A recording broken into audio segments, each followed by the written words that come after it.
لله رب العالمين الحمد لله رب العالمين الحمد لله رب العالمين الحمد لله الذي هدانا لهذا وما كنا لنهتدي لولا أن هدانا الله وصلى الله وسلم وبارك على نبينا محمد وعلى آله وصحبه وسلم تسليما كثيرا السلام عليكم ورحمة الله تعالى وبركاته mbokk yi ñu ànd sant yàlla bu baax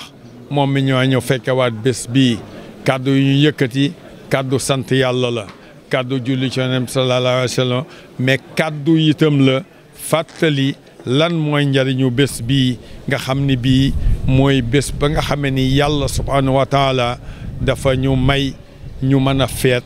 goo xam ni gii la ñu ko doon defal mu kontaan ci maanaam moo ne woon as-sawmu liman ajzi bihi koor maa ko moom maa ko yosal sa bopp yàlla bu ñu fay boobu ump loolu moo tax sunna bi ñu jóge ci biñ ci jógee tey def ko ci ni mu gën a rafete suñuy autorité ñëw fekke ko suñuy am yi jàmm ñëw fekke ko suñu maire mu ngi fi le secrétaire général de la présidence de la république monsieur Thiam mu ngi fi suñuy xalifa ñu ngi fi suñuy mag ku ci mel ni Abdou Aziz Tall ak Laaji André Mansour Diop ñu ngi fi loolu yëpp nekk loo xam ni taaru ka commune bi la ndaxte damay fàttali nag histoire moo ñu may ñu man ñu daan def lii mag ñi daan ko def ba muy agsi ci suñuy loxo yàlla may ñu ko ne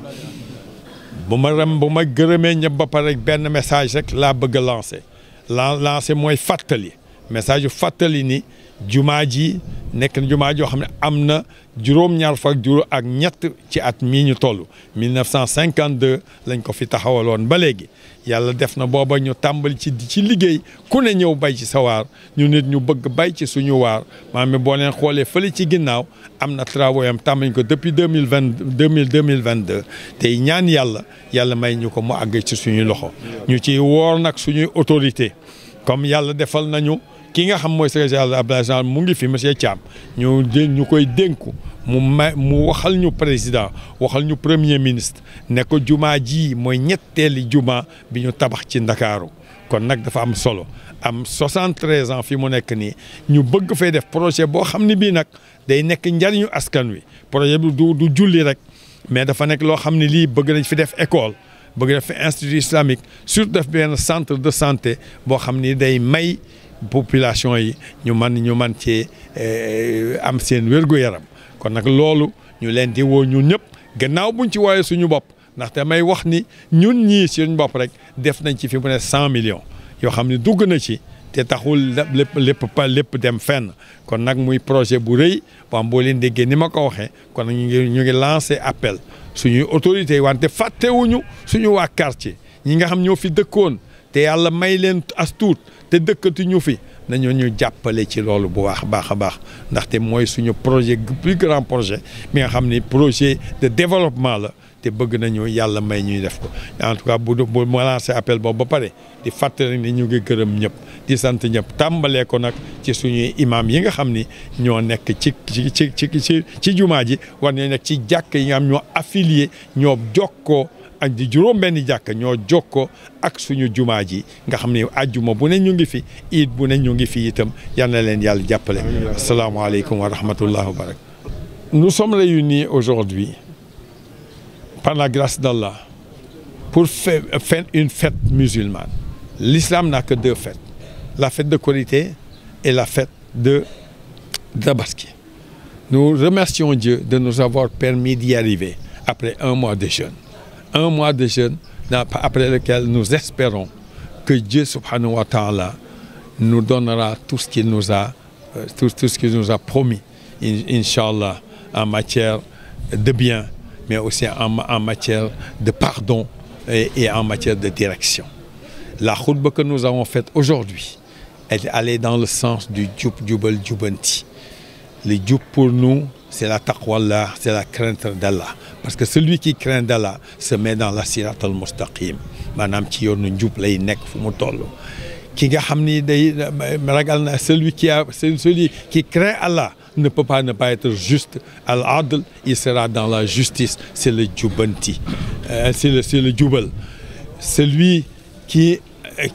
craint Allah doit toujours faire son introspection et se dire est-ce que j'ai fait le bien, est-ce que j'ai fait le mal. Madame, il doit se remettre en question à tout moment et il doit, à partir de là, avant que quelqu'un d'autre le corrige, se corriger lui-même. Si chacun d'entre nous se corrige, ça nous permettra nous-mêmes d'avancer. Il est temps qu'au Sénégal, qu'on cesse de parler pour ne rien dire, qu'on cesse de ne pas agir, que les enfants aillent à l'école.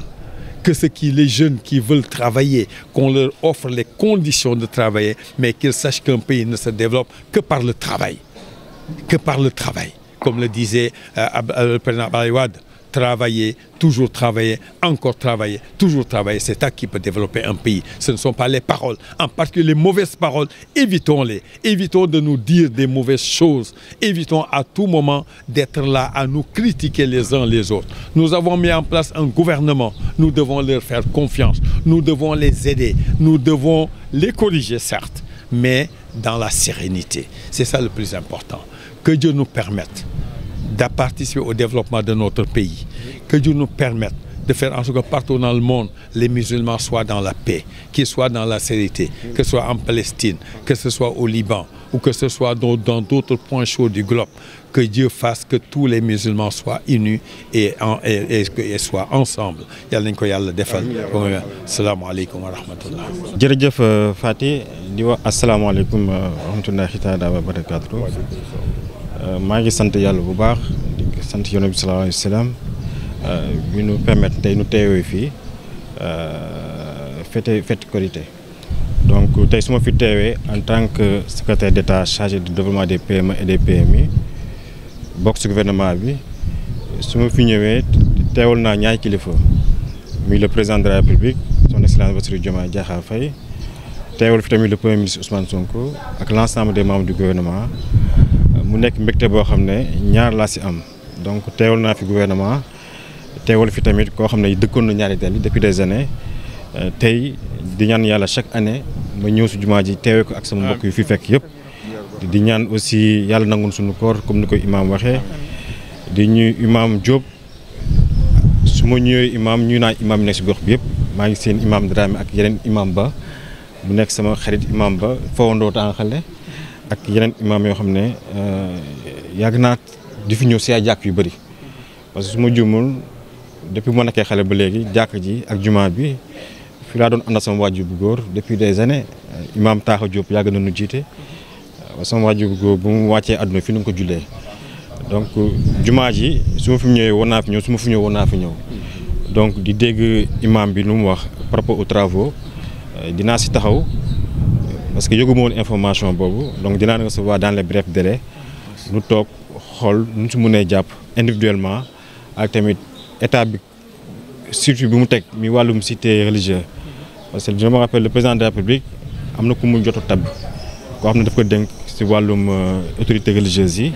donc loolu yëpp dinaa ko dox pour mu faciliter projet yi ngeen am ak lépp loo xam ne état war na ko def vis-à-vis kilifa diine ak yéen ak cité religieuse yi. Naa ci taxaw ba mat sëkk ba projet bi mën a egg dinaa ci participer tamit personnellement ci travaux yi di am mbégte tey ci discours imam ni mu ko waxee tey su nekkee discours boo xam ne discours mu sant la ak ñaan dafa delloosiwaat ci ay valeurs yoo xam ne wax na ko léegi muy jubal ak jubanti ak justice boo xam ne tey dafa nekk justice boo xam ne dafa tëddee ñaaxanaay képp koo xam ne am na loo xam ne def nga ko yoon teg la sa kaw. boo xam ne deful dara yoon bàyyi la ko dem donc loolu je pense que c'est des valeurs yoo xam ne le président de la République ak le premier ministre tey justice bu tegu yoon moo tax tey nu jaafuñu ak jafe-jafe yëpp ba tey yàlla dénk leen nu nekk ay kilifa ci réew mi donc justice bu am juste ak équitable dafa am solo ci démocratie dëkk ak ci paix sociale et je pense que tool loolu imam ñëw na ci di ko ci féliciter parce que tey discours bi ko dégg discours consensus la discours tamit équité la ci loo xam ne tey fu mu toll ci suñu réew dañu soxla dal dañu soxla tamit liggéey parce que jafe-jafe yi bëri na urgence yi bëri na mais gouvernement bi am na yéene ak xalaat ak motivation pour tegg jafe-jafe yoo xam ne ci ay solution lay indi et je pense que loolu tey ni ngi ciy sant bu baax ci message boobu di rassurer tamit imam bi xam ni tey loolu moom lay le premier ministre ak le président de la République duñu dénk ak duñu wax chaque jour mooy bu leen def loo xam ne dafay nekk justice ñaari boor. dafay nekk loo xam ne day làq sa doom doo sa doom. donc je pense que loolu tey message bu am solo la di la féliciter au nom du président de la République ak du premier ministre di la wax nag tey lépp loo xam ne mëbët nañ ko si réew mi ak tamit si koñ bi donc daan si jël engagement pour participer si de manière très désintéressée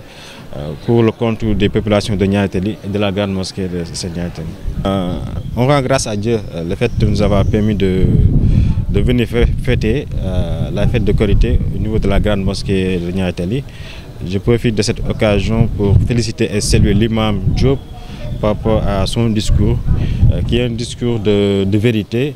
et de rappel par rapport aux valeurs qui est prôné par le chef de l'État, le président de la République et le Premier ministre, qui consiste à du jub juba jubanti. C'est les valeurs dans lesquelles nous avons théorisé et nous œuvrons quotidiennement dans le sens de mieux sensibiliser les populations, les autorités, les acteurs à aller vers l'essentiel et à avoir ces valeurs qui constituent le socle de développement économique et social d'un pays. Par rapport aux travaux de la grande mosquée, j'ai pris note et je m'engage, comme j'ai dit tout à l'heure en wolof, de les recevoir, de s'enquérir du projet déjà, de remonter l'information par rapport à nos autorités. Je rappelle que le président de la République a nommé récemment une haute autorité chargée des guides qui est un peu la relation entre les guides religieux, les cités religieuses et l'État du Sénégal. Donc je vais aller mettre en rapport avec cette autorité pour voir un peu comment on peut participer au financement et la mise en œuvre du projet structurel de la grande mosquée de Niary Tally. Donc je profite de cette occasion aussi pour prier pour le Sénégal, que ce mois de jeûne soit un moment de bénédiction et de pardon pour l'ensemble des musulmans du Sénégal et du monde entier. Donc je salue et je félicite l'ensemble des musulmans de Niary Tally et du Sénégal. Et je lui souhaite une bonne fête de Korité. Je souhaite aussi que la paix repose sur le Sénégal. L'imam l'a rappelé tout à l'heure, à aller vers l'essentiel et à laisser aussi les débats inutiles, parce que nous sommes dans un moment de contexte international difficile, un moment d'urgence, donc nous sommes à un moment de travail et de veille aux préoccupations des populations pour trouver des solutions par rapport aux problématiques. Donc je félicite tout le monde, je félicite également l'imam et l'ensemble de ses collaborateurs et je dis bonne fête à tous et à tous. kàddu yi njëkk yi mooy sant yàlla d'abord julli ci sangu-sang yi sant suñuy waajur bu ñu yàlla mayee ñu dem ñu fekk ko tey fekkoon ko at yi passé ñu fekk ko dañu ñaan yàlla fekkaat ko ci at yi di ñëw yëpp liñ ci mën a wax rek mooy def nañ ko ci enracinement ak ouverture comme ni ko imam waxee woon sànq jóge na fi ñu ñëw daje nañu kër sëñ imam Dramé nga xam ne mag ñi doon lañ ko doon defee jóge foofu ñëw ci jàkk ji julli imam def xutbaam nag def ko def ci ñaari ponk yu jëkk bi mooy d'abord ci jubal jubanti loolu nag du ma ci sori te defe naa ne am naa kilifa yoo xam ne lañ ci wax rek bu leen taataanee rek wax nañu lépp te ñooñu tey nekk luñ fi kenn ki mooy le père Kéba Mbaye en parlant de l'éthique defe naa ne bu ñu ko jàngaatee tamit wax xale yëpp ñu koy jàng di ko dégluwaat beneen bi mooy sunu sëriñ di sunu wasila Sëriñ Abdou Aziz Sy Dabakh defe naa ne lu mu wax yëpp bàyyi ko fi bu ñu ko déggoo ci olof xool ko defe naa ne dëkk bi waratu am problème li ci des mooy dootul wax jëf la te bu ñu koy jëfee rek Sénégal dafay raw dëkk yëpp parce que Sénégal dëkk yëpp loolu lañ ko lay organisation la ak méthode ñuy kontaan nag bi ñu fi amee tey la présence du ministre secrétaire d'État chargé des PME et de PMI am fi sunu mag Abdou Aziz Tall bu doon diriger bureau organisation et méthode def naa ne bu ñu xool ci ñaari génération rek benn génération bi mooy génération jumaa ji parce que imaam nee na léegi jumaa ji 52 la ñoom Aziz Tall ak ñoom imaam ak yooyu sunu mag yi ñoom génération boobu la ñu ba ci génération tey ministre secrétaire d'État nga xam ne génération 80 la génération yi tey bu ñu àndee rek def naa ne jumaa ji du ñu war a mën a të jubal jubante aussi du ñu war a mën a të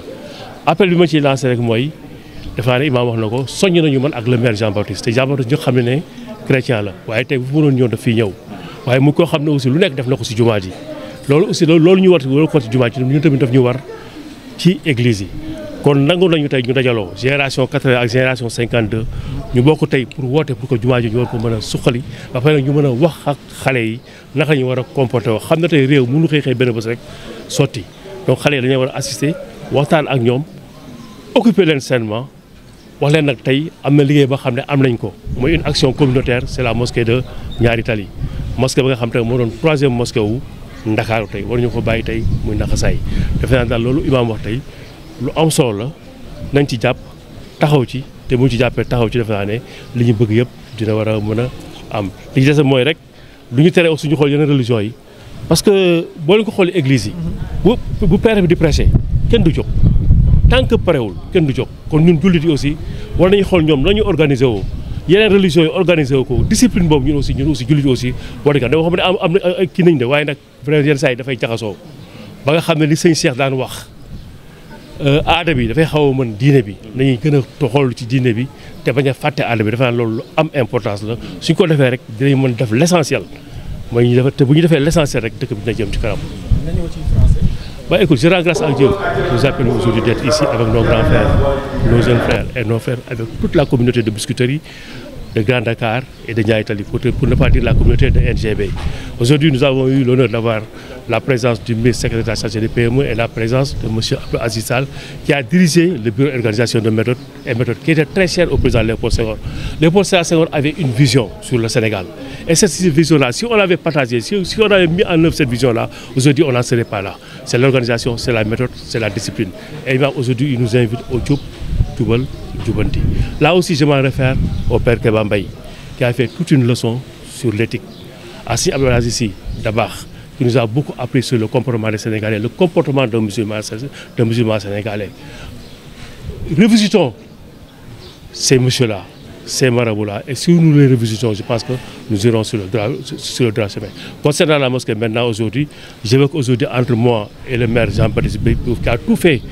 pour cette mosquée, bien qu'étant un chrétien. Moi aussi, nous aussi, nous devons le faire sur les églises. Mais maintenant, la mosquée de Niayes Tally est un symbole, c'est une symbolique. Troisième mosquée de Dakar, nous devons tout faire pour que cette mosquée-là puisse se terminer. Et là, je demande à la génération de 52, jusqu'à la génération des années 80-90, de se lever et de s'unir pour qu'ensemble, on puisse relever ce défi-là. Et je sais que c'est extrêmement possible. En attendant, je vais donner le temps encore. Imam, je vais dire à mon conseil municipal de faire un effort, mais pour leur montrer qu'on doit faire un effort, je vais sortir une enveloppe, je vais sortir un chèque de 1 million que je vais remettre demain à l'imam pour dire à mes conseillers municipaux que la mairie doit faire des choses, la mairie de Grand Dakar doit faire une chose, le ministre doit nous mettre en relation avec le Premier ministre, avec le président de la République et tous les cadres de ce pays-là, avec les Aziz et les autres, on doit aller les rencontrer pour qu'ils viennent mettre la main à la pâte pour que cette mosquée-là puisse se lever et voir le jour. Je vous remercie.